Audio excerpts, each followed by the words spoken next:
Yo, what's going on, true Blazer fans? It's Torey, and I'm back with week 4 of Monday Mailbag. Now, I definitely want to start putting these out a little bit earlier instead of at 9 p.m. on Monday night, but last night I completely forgot that today is Monday, so it's coming a little bit later. I'm recording this around 7 p.m. right now. So with that being said, let's open up this 6-pack of questions. The first one comes from Definitive One, back with another very good question.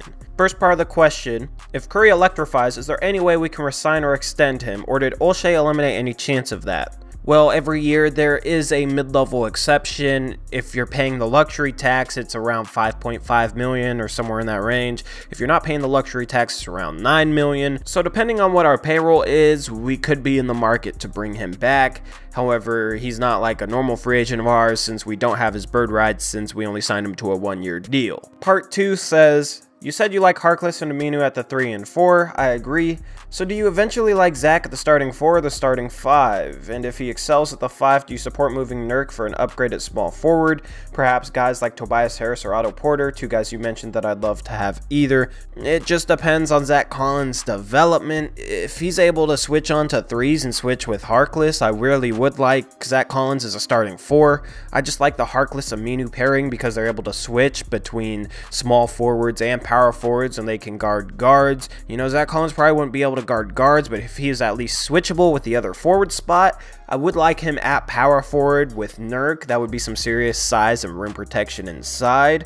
But Zach Collins might be better as a center in today's NBA, where centers are more mobile, and you see guys like Anthony Davis playing that position where it's hard to keep Nurk on the floor guarding Anthony Davis just because Nurk can't really match up with that athletically. Zach Collins would be a lot better option for that. So I could see him going either way. I see benefits in having him at either the 4 or the 5. So just depending on how he develops and depending on the situation, yes, I could see trading Nurk down the line for a small forward in order to start Zach Collins at the 5. It just depends, you know, I can't foresee exactly how this situation turns out. Gabrielle Lakey has a 3-part question. In part 1, they ask, if Simons plays well, does Portland consider dumping CJ for a star small forward? I don't really expect Simons to play much this year, so I don't really see this happening this year, but down the line, maybe a couple years from now, if Simons is killing it, then it would make a lot of sense to trade CJ for a small forward and slot Simons in at the starting shooting guard spot. Part 2 asks, which Blazer do you hope to show the most improvement over the next season? In my opinion, it has to be Collins because he has the most room for improvement and his development is key to our franchise over the next couple years. It just makes the most sense to hope for him to actually fulfill expectations, because expectations are that he's going to improve mightily this season, and that's pretty much all I hear from a lot of Blazer fans. So if he doesn't improve a lot, then it's going to be pretty disappointing. So his improvement, I think, is key to our season this year. Part 3 of the question asks about Olshey's and Stotts' job security. I think both should be gone, honestly. I don't think Olshey's aggressive enough, and I don't think he's able to really play the trade market as well as I'd like him to. He's the type of guy you stick in a big market who goes after free agents and lands them. I don't think he's a small market GM. As far as Stotts goes, I think he's a good regular season coach, but his offense is too predictable and too easy to beat in the playoffs, and I don't think he holds players accountable enough. So honestly, I would want both of them to go, but I think they're pretty safe. Paul Allen seems to be set in stone with what he has right now, because after getting swept in the playoffs last year, you would expect him to make some changes after having those guys around for a while. He didn't. So I think they're pretty safe as it is. Grace Lauder asks if I'm bothered by the NBA not making a bigger effort to stop super teams from forming, and that relates to the Warriors and also possibly the Lakers with max level free agents possibly joining LeBron in LA next summer. She also references how there's a lack of parity in the Premier League, and she references that she's bothered by the same teams in that league winning every year, and I'm bothered too by the NBA having a lack of parity. The NBA would be so thrilling next season if the Warriors didn't exist, because Houston got a little bit worse, and you got 6 or 7 teams in the Western Conference, in my opinion, that could make the Western Conference Finals, especially if Houston struggles. And if you didn't have Golden State there, who knows who'd come out of the West? You know, the favorite would be Houston, but if not them, I mean, yeah, the Lakers, I guess, but I don't think they're any better than the Blazers or the Jazz or maybe even the Nuggets. So it'd be very interesting. And the Eastern Conference is also going to be very very interesting this year because LeBron's out of it. So you got the Celtics and the Raptors in there that are teams that could contend for a finals, probably the two favorites. But you also got the 76ers and the Indiana Pacers, who will surprise people again this year. If you just didn't have the Warriors, it'd be such an interesting sport. But as it is, it's like they're going to win the championship. So yeah, I am bothered by that. I wish the NBA would do something to stop superstars from being able to form big threes and big fours and now big fives, which is what they have in Golden State. And if it was just more competitive, it would be the best league on the planet in my opinion. Zach Ander 14 asks, what would you think if Portland had the Brad Stevens system, assuming, you know, ball movement and player movement?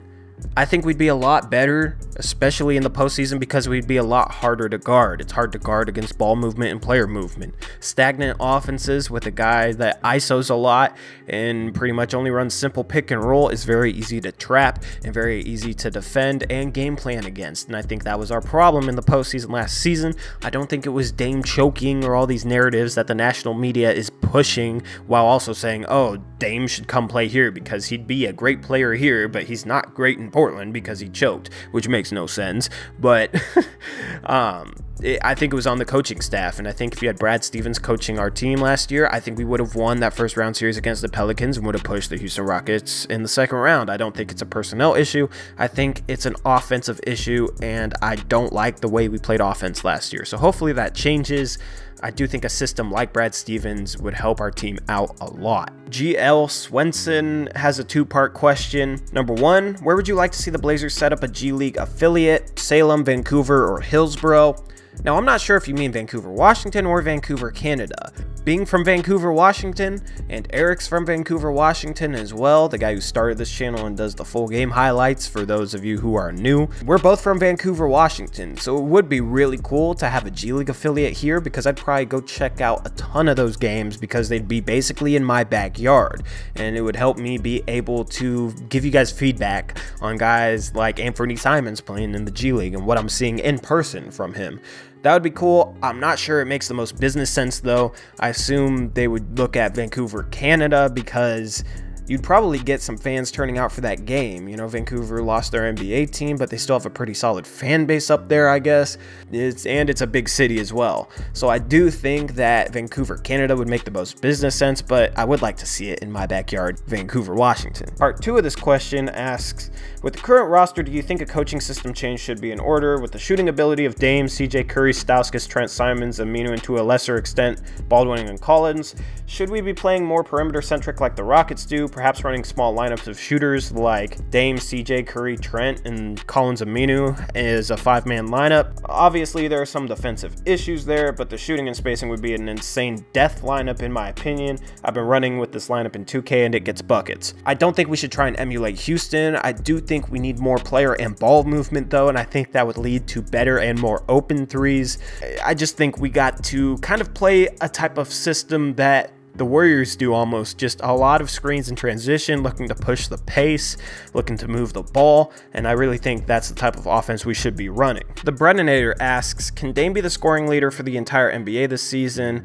I think he can. Anytime a guy averages 27 points per game, if he just shoots a little bit more efficiently and gets an extra shot or two a game, he'd be above 30 points. And if we push the pace more this season, because we were pretty slow last season, I definitely could see him challenging that 30-point threshold, which would mean he would be challenging for the leading scorer in the NBA. Part 2 of the question, which free agent do you regret losing from the past 5 or 6 years? Wes Matthews, Ed Davis, Allen Crabbe, etc. I don't really regret anybody. I don't regret LaMarcus Aldridge because he had some issues and he wasn't good for the locker room. I didn't want to pay Wesley Matthews $17 million a year after that Achilles injury, and that was a good decision. We lost Allen Crabbe to trade technically, but it was because he signed that huge contract. I don't regret losing him because he was super overpaid, so I guess it would be Ed Davis, but I do understand the reasoning that Zach Collins needs some minutes.